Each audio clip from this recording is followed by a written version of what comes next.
llaman reales, como la King Cobra, es una cobra real. Y comen serpientes, aparte de comer otros ratoncitos y otras historias. Meses, entonces pueden hacer un pincapungui y luego quedarse embarazadas 2 meses o 3 meses después. Las que dan a luz directamente a los bebés pueden durar más o menos unos 6 meses en estado de gestación.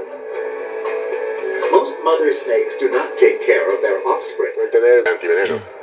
Esto es como un búnker. En el pasado hacían la extracción fuera, enfrente de la gente, y hubo problemas porque se escapaba una cobra, los doctores tenían que correr a cogerla, a lo mejor había un niño. Mucho más fácil para ellos es estar dentro si hay algún problema.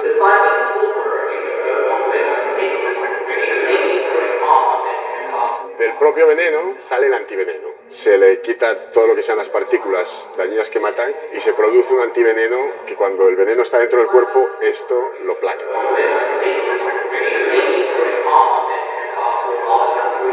Hay veces que hace falta 1, 2, 3, 4 y hasta 10 dosis de antiveneno, depende cómo sea la mordedura.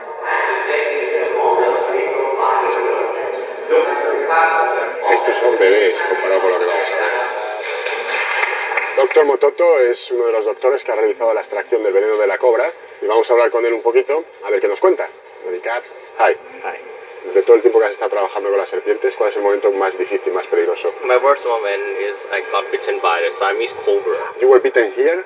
Yes. ¿Te despistaste o se puso violenta? I was bitten when I do the physical examination on the snakes, and then I release it back, he turned around, and suddenly only a second. I got bitten 2 times at the same place. The snake bite me on the finger, and it's become necrosis and still dead. Until here, the doctor do the plastic surgery and move the skin from here to the skin graft to open the wound here. First thing you will feel pain is like a burning pain, and then it will spread out.